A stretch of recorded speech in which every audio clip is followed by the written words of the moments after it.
안녕하세요. 오늘 저희가 깊이 파볼 주제는 바로 소형 모듈 원자로 SMR입니다. 요즘 정말 뜨거운 감자죠. 보내주신 자료들을 보니까요. SMR의 개념부터 안전성, 경제성, 또 미래 전망까지 이야깃거리가 아주 많더라고요. SMR이 도대체 뭐길래 이렇게 주목받는지, 기존 원전과는 뭐가 다른지 핵심만 쏙쏙 뽑아서 알기 쉽게 풀어보겠습니다. 바로 시작할까요? 네. 그럼 먼저 SMR 개념부터 좀 짚어주시죠. 소형이라고 하는데 이게 구체적으로 어느 정도 크기인 건가요? 네, 보통 이제 SMR이라고 하면 전기 출력 기준으로 300 MWE, 그러니까 300메가와트 이하를 말하는데요. 이게 어느 정도냐면요. 최신 대형 원전이 보통 1400 MWE 정도니까 그거의 한 4분의 1, 뭐 그 정도 수준이죠. 아, 4분의 1이면 그래도 꽤 작은 느낌은 아닌데요? 그렇죠. 오히려 우리나라 최초 원전인 고리 1호기가 한 600 MWE 가까이 됐으니까 그거랑 비교하면 또 비슷하거나 더 클 수도 있는 거고요. 예를 들어서 지금 많이 거론되는 미국 뉴스케일사 모델 있잖아요. 네네. 그 모듈 하나가 77 MWE인데 높이만 해도 아파트 한 9층 높이 정도 됩니다. 작다고만 할 순 없죠. 그렇군요. 그럼 크기 외에 기존 원전이랑 근본적으로 다른 점은 뭔가요? 가장 큰 차이점은 이제 핵심 기기들, 그러니까 원자로라던가 중기발생기 같은 것들을 공장에서 미리 만든다는 거예요. 모듈 형태로요. 아, 공장에서요? 네.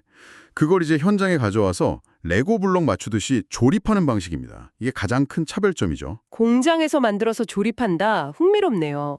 그래서 SMR이 이렇게 주목받는 이유가 뭘까요? 자료들을 보니까 역시 안전성 얘기가 많이 나오던데요? 맞습니다. 그 안전성 향상의 가장 큰 기대 요인 중 하나인데요. 일단 크기가 작으니까 뭐랄까 열 관리, 그러니까 식히기가 상대적으로 좀 더 쉽고요. 그리고 대부분의 SMR들이 피동형 안전 설비라는 걸 채택하고 있어요. 피동형 안전설비요? 그게 뭔가요? 이게 뭐냐면요. 만약에 후쿠시마 사고 때처럼 외부에서 전기가 완전히 끊기는 상황이 와도 중력이나 자연순환 같은 자연의 힘만으로 원자로를 안전하게 냉각시킬 수 있는 시스템을 말하는 겁니다. 아, 그러니까 외부 도움 없이 스스로 안전 상태를 유지한다 이런 거군요. 그렇죠. 그래서 설계상으로는 중대사고 발생 확률을 10억 분의 1 수준까지 낮추는 걸 목표로 하고 있습니다. 기존 대형 원전보다 훨씬 더 안전하게 만들겠다는 거죠. 물론 이건 아직 목표 단계입니다. 안전성 말고 또 다른 장점은 없나요? 유연성이라는 키워드도 보이던데요. 네, 유연성도 중요한 장점입니다. 일단 필요에 따라서 모듈을 딱 붙이거나 뗄 수 있으니까 발전 용량 조절이 좀 쉽고요. 또 부하 추종 운전이라고 하는데요. 이게 뭐냐면 전력 생산량이 좀 불안정한 태양광이나 풍력 발전에 맞춰서 원전 출력도 비교적 빠르게 조절하는 능력이에요. 이런 능력을 갖추도록 개발 중인 거죠. 아, 재생에너지의 단점을 보완할 수 있다는 거네요. 네, 그렇죠. 그리고 단순히 전기 생산뿐만 아니라 지역 난방에 열을 공급하거나 공장에 필요한 열을 대주거나 바닷물을 담수화하거나 심지어 수소 생산까지 아주 다양하게 활용될 수 있는 잠재력도 가지고 있습니다. 듣고 보니 정말 다재다능한데요. 그리고 아까 공장에서 만든다고 하셨는데 그래서 건설 기간도 짧아지고 비용도 줄어들 거라는 기대도 큰 것 같아요. 기존에는 5, 6년 걸리던 걸 2, 3년으로 줄일 수 있다고요? 네, 그런 기대가 분명히 있죠. 공장에서 표준화된 모듈을 생산해서 현장 작업 기간을 줄이면 당연히 비용 절감 효과도 있을 거라고 보는 건데요. 그런데 이런 장점들만 있는 건 아니겠죠? 자료들을 보면 좀 다른 시각도 있던데요. 안전성 문제에 대해서 반론은 없나요? 물론 있습니다. 원자로가 작아지면서 안전 설비들이 아주 빽빽하게 들어가게 되잖아요. 네. 그러다 보니까 오히려 내부를 검사하거나 유지 보수하는 게 더 어려워지고 그 과정에서 비용이 더 들 수도 있다는 지적이 있어요. 또 다른 관점에서는 개별 SMR 하나의 사고 확률은 낮다고 해도 같은 양의 전기를 만들려면 여러 개를 지어야 하잖아요. 그렇죠. 그러니까 전체적으로 보면 위험도가 생각만큼 크게 줄어들지 않을 수도 있다는 의견도 있습니다. 그리고 사용 후 핵연료 문제도 있는데요.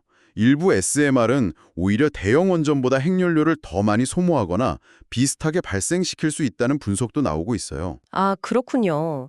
안전성 외에 경제성 문제도 좀 논란이 있는 것 같습니다.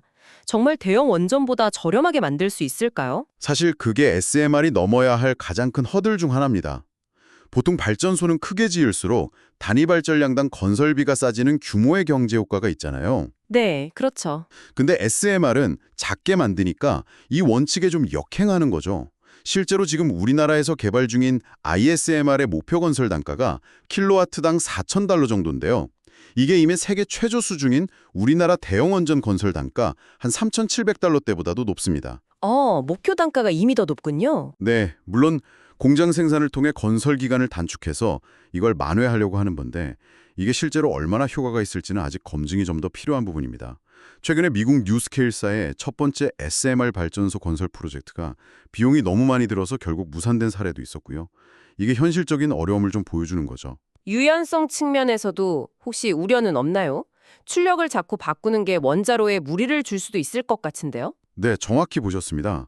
출력을 자주 그리고 빠르게 조절하는 운전 방식이 원자로 설비의 피로도를 높여서 장기적으로 안전성에 영향을 줄 수 있다는 우려도 제기되고 있습니다. 그래서 안전과 유연성 사이에서 어떻게 균형점을 찾을 것인가, 이것도 중요한 숙제라고 할 수 있죠. 정말 고려해야 할 점이 많네요. 그럼 현재 전 세계적인 개발 상황은 어떻고 또 우리나라는 어떤 전략을 가지고 있는지 궁금합니다. 지금 전 세계적으로 한 70개에서 80개 종류가 넘는 SMR 모델들이 개발 중이라고 하는데요. 근데 대부분은 아직 초기 연구 단계에 있습니다. 실제로 운영 중이거나 건설에 들어간 건 러시아나 중국 정도고요. 미국, 캐나다, 영국 같은 나라들이 이제 인허가 절차를 밟으면서 속도를 내고 있는 상황입니다. 경쟁이 아주 치열하겠네요. 네, 2030년대 초중반 상용화를 목표로 정말 치열한 기술 경쟁이 벌어지고 있고요. 전문가들은 최종적으로는 한 10개 내외의 노형, 그러니까 모델들이 시장에서 살아남아 경쟁할 것으로 보고 있습니다. 그래서 미국이나 영국, 프랑스 같은 주요국 정부들도 아주 적극적으로 자금 지원이나 정책적인 지원을 아끼지 않고 있죠. 그럼 한국의 상황은 어떤가요? 우리도 개발하고 있나요? 네, 한국은 두 가지 전략을 동시에 쓰고 있습니다.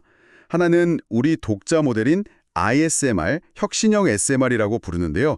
이걸 2028년까지 표준 설계 인가를 받는 걸 목표로 개발하고 있고요. 또 다른 하나는 해외의 유망한 SMR 기술에 미리 투자하고 협력하는 겁니다. 예를 들어 두산이 뉴스케일에 투자하거나 SK가 빌 게이츠의 테라파워와 협력하는 것처럼요. 이런 투트랙 전략을 추진 중입니다. ISMR 개발이 성공적으로 이루어지면 바로 수출도 가능한 건가요? 그게 또 중요한 지점인데요. 전문가들은 우리가 과거에 대형 원전인 APR 1400을 UAE에 성공적으로 수출했던 경험을 되살리려면 이번 ISMR도 먼저 국내에 건설해서 실제 운영 실적을 쌓고 기술력과 안전성에 대한 신뢰를 확보하는 것이 수출 성공의 핵심이라고 강조하고 있습니다. 아, 국내 실증이 먼저 필요하다는 거군요. 그렇죠. 국내에서는 예를 들면 이제 오래된 석탄화력 발전소 부지를 활용한다거나 아니면 산업단지나 데이터 센터처럼 전기를 많이 쓰는 시설 바로 옆에 SMR을 지어서 전력을 공급하는 그런 분산 전원 모델들이 논의되고 있습니다. 네, 오늘 정말 SMR에 대해서 개념부터 잠재력 그리고 또 현실적인 과제들까지 아주 깊이 있게 짚어봤습니다. 들어보니 향상된 안전성이나 유연성 같은 매력적인 가능성은 분명히 있지만 말씀하신 것처럼 경제성을 어떻게 확보할지 또 실제 운영을 통해 안전성을 확실히 검증해야 하는 그런 큰 숙제를 안고 있는 것 같습니다. 네, 맞습니다. 아직은 상용화까지 시간이 좀 필요한 미래 기술이라고 할 수 있죠.